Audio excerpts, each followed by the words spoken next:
श्रीकृष्णाय दुऔषधीपकवरा विज्ञानलीळा करा श्रीदत्ताऋषिवंशत्रिकुमरा श्रीचक्रपाणि परा श्रीमद्वारावती चरा प्रभुपरा नीलेपजियोदरा श्रीमच्चक्रधरा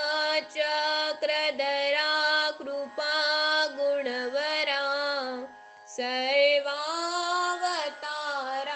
नमो सर्वावतारा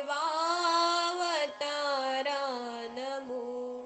श्री गोपाल कृष्ण महाराज की जय। दंडवत प्रणाम। अध्याय 9। जे संसार चक्रात पडले त्यांनी मिश्र भक्ती व यज्ञ दान तप इत्यादिकांचा त्याग करून द्वेष निंदा रहित झाले त्यांना परमगृह्य अति महत्वाचे विज्ञानासहित तत्वज्ञान सांगतात। तेने करून ते पापमुक्त होऊन मोक्षाधिकारी होतील। श्रीकृष्ण भगवान म्हणाले, हे अर्जुना, तू द्वेष निंदा रहित भक्त असल्यामुळे हे परमगृह्य रहस्यमय विज्ञान सहित ज्ञान तुला सांगतो, जे जाणल्याने तू दुःख रूप संसारातून मुक्त होशील। हे ज्ञान अतिगृह्य सर्वश्रेष्ठ अति पवित्र उत्तम प्रत्यक्ष अनुभवजन्य धार्मिक व आचरण्यास अत्यंत सोपे आणि अविनाशी आहे। हे अर्जुना, या धर्मावर श्रद्धा नसलेले पुरुष मला प्राप्त न होता मृत्यूरूप संसारात भ्रमण करीत असतात। माझ्या अव्यक्त स्वरूपाने हे सर्व जग व्यापले आहे। माझ्या अव्यक्त स्वरूपात सर्व प्राणी मात्र आहे, परंतु मी त्या जीव रूपाने नाही। हे माझ्या विरुद्ध धर्माचे ऐश्वर्य पहा। भूते उत्पन्न करणारा आणि भूतांचे पोषण करणारा असून मी त्यांच्यात लिप्त होत नाही व माझ्यात अव्यक्त स्वरूपाचा आनंद त्यांना मिळत नाही। ज्याप्रमाणे सर्वत्र संचार करणारा महान वायू नेहमी आकाशाच्या ठायी असतो, त्याप्रमाणे सर्व प्राणी मात्र माझ्या ठिकाणी स्थित असतात असे समज। हे अर्जुना, महासंहारकाळी सर्व जीव माझ्या अव्यक्त प्रकृतीत माया स्वरूपी जातात आणि मी रचनेकाळी पुन्हा सृष्टीमध्ये आणतो। मी माझ्या पराप्रकृतीला मायेला आज्ञा करून तिच्या स्वरूपात असलेल्या परतंत्र जीव समुदायाला सृष्टीमध्ये आणून पुन्हा पुन्हा देह देतो। हे अर्जुना, ही सर्व कर्मे मला बंधनकारक नाहीत, कारण माझी त्या कर्माविषयी आसक्ती नसून मी साक्षी मात्र तटस्थ आहे। हे अर्जुना, माझ्या अध्यक्षतेखाली आज्ञेने माया पराकृती चैतन्य चराचर सृष्टी निर्माण करते, याप्रमाणे जगाची घडामोड चालते। परमेश्वर अवताराला मनुष्य समजून हेड करतात, सर्व देव सारखेच मानतात, त्याची गती याप्रमाणे होते। सर्व प्राणी मात्रांचा महान परमेश्वर अशा माझ्या अलौकिक स्वरूपाला न ओळखणारे मूढ लोक मनुष्याचे शरीर धारण केलेल्या परमात्म्याला कमी लेखतात, सर्वसाधारण मनुष्यासारखे समजतात। याप्रमाणे चित्तभ्रष्ट झालेला राक्षसी व आसुरी स्वभावाच्या पुरुषाच्या सर्व आशा व मोहवंश केलेली सर्व कर्मे निरर्थक होऊन त्याचे ज्ञानही निष्फळ जाते। जे एकनिष्ठ होऊन एका परमेश्वराची जाणीवपूर्वक भक्ती करतात त्याचे रहस्य। परंतु हे अर्जुना, देवी प्रकृतीचा आश्रय घेतलेले जे महात्मे ते मला सर्व प्राणी मात्रांचा सनातन निमित्त कारण अविनाशी अक्षर स्वरूप ओळखून अनन्य भावाने युक्त होऊन निरंतर भजतात। दृढ निश्चयी भक्त लोक नेहमी माझे गुणगान व वंदन करीत नित्य योगयुक्त होऊन भक्तिभावाने माझी उपासना करतात।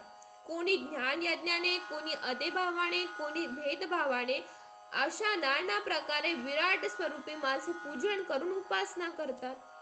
मी सर्व करता अंतर्यामी असल्याने पदार्थाची यथास्थिती टाकून आहे।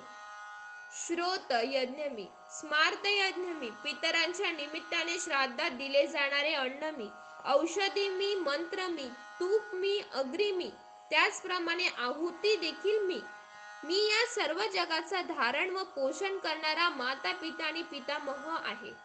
जे जाणण्यायोग्य पवित्र ओंकार, ध्रुवेद, सामवेद, यजुर्वेद ते मी आहे. मी पोषण करता, उत्पादक, संहारक, हितचिंतक, रक्षक, साक्षी, आश्रयस्थान, निधान, अविनाशी, मूळ कारण, मोक्षदाता परमेश्वर आहे. हे अर्जुना, मी उष्णता देतो, मी पाऊस पाडतो व थांबवतो, अमृत आणि मृत्य, सत आणि असत मीच आहे. इतर देवतांना श्रीकृष्ण रूप समजून भक्ती करणारे नाशिवंत सुख पावतात. 3 वेदाला जाणणारे, सोमरस पिणारे, निष्पाप मनुष्य माझे यज्ञाने पूजन करून स्वर्ग प्राप्ती इच्छितात. ते पुण्याने मिळणाऱ्या तेजोमय देवता लोकांना प्राप्त करून देवताचे दिव्य भोग भोगतात. ते त्या विश्वाला स्वर्ग लोकांचा उपभोग घेऊन पुण्याचा साठा संपला म्हणजे मृत्यू लोकात जन्म घेतात. त्याप्रमाणे 3 वेदाचे आचरणारे सकाम भक्त जन्म मृत्यूच्या फेऱ्यात पडतात. जे लोक इतर देवता, भक्ती, कामना याचा त्याग करून निरंतर निष्काम भावनेने माझेच चिंतन व उपासना करतात, त्या निरंतर भक्तीत रममाण असणाऱ्या भक्तांचा दृष्टादिदृष्ट चरितार्थ मीच चालवितो. हे अर्जुना, पण जे श्रद्धेने युक्त होऊन सकाम भक्त अन्य देवतांचे परमेश्वर समजून पूजन करतात, ते सुद्धा माझी आराधना करतात, परंतु ती त्याची आराधना अविधीपूर्वक आहे. कारण मीच सर्व यथाचा भोक्ता आणि स्वामी, परंतु ते मला यथार्थपणे जाणत नाही. इतर देवतांना परमेश्वराची रूपे मानतात, म्हणून ते जन्म मृत्यू फेऱ्याच्या पडतात. ज्या देवांची भक्ती केली त्याचेच फळ मिळते, ती भक्ती परमेश्वराला पावड होत नाही. देवतांचे पूजन करणारे देवतांना मिळतात, पितरांचे पूजन करताना पितरांना मिळतात, भूतांची पूजा करणारे भूतांना मिळतात, माझी भक्ती करणारे मलाच येऊन मिळतात. परमेश्वराला अनन्य श्रद्धा हवी आहे. तेथे स्त्री पुरुष किंवा जाती भेदाचे बंधन नाही, भक्तीचे अवडंबर नको. जो कोणी मला पत्र, पुष्प, फल किंवा प्राणी श्रद्धापूर्वक अर्पण करतो, त्या शुद्ध बुद्धीच्या निष्काम भक्ताने प्रेमाने अर्पण केलेले ते मी स्वीकारतो. हे अर्जुना, जे काही करतोस, ते काही खातोस, जे काही हवन करतोस, दान देतोस, ताप करतोस, ते सर्व मला अर्पण कर. या प्रकारे संन्यास योग्याने आत्म्याला शुद्ध करता शुभाशुभ कर्मफलाच्या बंधनापासून मुक्त होऊन मला प्राप्त होशील. मी सर्व प्राणी मात्रांचे ठिकाणी सारख्याच भावाने व्यापक आहे. मला कोण प्रिय अथवा कोण अप्रिय नाही, परंतु जे भक्त माझी श्रद्धापूर्वक प्रेमाने आराधना करतात, ते माझ्याच मी त्यांच्याच ठिकाणी असतो. अत्यंत दुराचारी मनुष्य असताना देखील मागील कर्तव्याबद्दल पश्चाताप करून सर्व दुष्कर्म सोडून अनन्य भक्तीने माझी उपासना करतो, तो साधू समजावा, कारण तो सन्मार्गी प्रवृत्त झाला. हे अर्जुना, तो लवकरच धर्मात्मा होत नाही, शाश्वत अशा परम शांतीला प्राप्त होतो. त्याचे कधीही पतन होत नाही, असे तू निश्चित समज. कारण हे अर्जुना, स्त्रिया, वैश्य, शूद्र तसेच कोणी पाप योनीचे असतील, तेही मला अनन्य भावनेने शरण येऊन परमश्रेष्ठ गतीला प्राप्त होतात. तर मग जे पुण्यशील ब्राह्मण लोक किंवा राजश्री भक्त लोक ते अनन्य भावाने परम गतीला पोचतील, हे काय सांगवायच पाहिजे. तू अनित्य दुःखदायक अशा संहारात आहेस, म्हणून माझी भक्ती कर. हे अर्जुना, तू माझ्या ठिकाणी मन ठेव, माझा भक्त हो, माझे पूजन कर, मला नमस्कार कर. याप्रमाणे निष्काम भावनेने शरण आला असता तू मलाच येऊन मिळशील. याप्रमाणे श्रीकृष्ण भगवंतांनी निरूपिलेल्या तत्वज्ञानातील व ब्रह्मविद्यार्गत योगशास्त्रातील श्रीकृष्णार्जुन संवादक राजविद्या राजगुह्य योग नावाचा 9वा अध्याय समाप्त. जय श्रीकृष्ण. दंडवत प्रणाम.